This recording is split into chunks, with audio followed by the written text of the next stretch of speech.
Hi viewers, welcome to Telugu world. టాలీవుడ్లో sensible దర్శకుడు ఎవరు అంటే టక్కున గుర్తొచ్చే పేరు శేఖర్ కమ్ముల.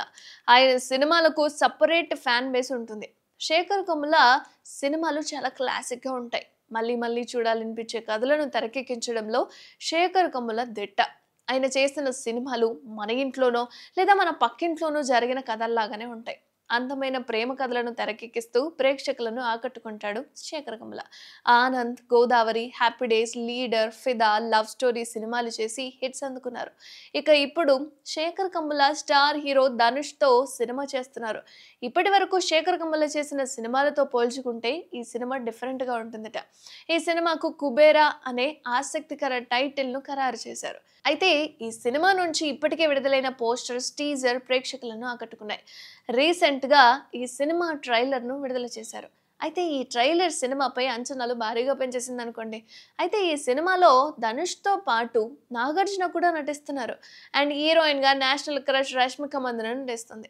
జూన్ 20న ఈ సినిమా ప్రేక్షకుల ముందుకు రాబోతుంది. ఇదిలా ఉంటే గతంలో ఇంటర్వ్యూలో శేఖర్ కమ్ముల మాట్లాడుతూ ఓ స్టార్ హీరోయిన్ గురించి ఆసక్తికర కామెంట్స్ చేశాడు. ఆ హీరోయిన్తో అనవసరంగా సినిమాని చేశాను అని శేఖర్ కమ్ముల అన్నాడు. ఆమెతో సినిమా చేయకుండా ఉంటే బాగుండేది అనుకున్నాడట.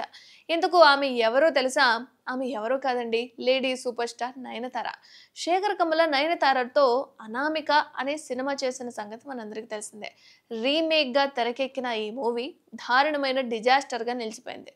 దీని గురించి మాట్లాడుతూ ఆ సమయంలో నా దగ్గర కథ లేకపోవడంతో అనామిక అనే సినిమా చేశాను అని, నయనతార లాంటి స్టార్ అయితే బాగుంటుందని ఆమెని తీసుకున్నామని చెప్పుకొచ్చాడు. అయితే నయనతార లాంటి స్టార్తో ఆ సినిమా తీయకుండా ఉండాల్సింది.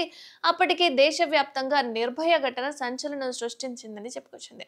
దాంతో లేడీ ఓరియంటెడ్ సినిమా చేయాలనుకున్నా అని, కానీ ఆ సినిమా వర్కౌట్ అవ్వలేదు, ఆ సినిమా పడకుండా ఉండాల్సింది అని అన్నారు శేఖర్ కమ్ముల.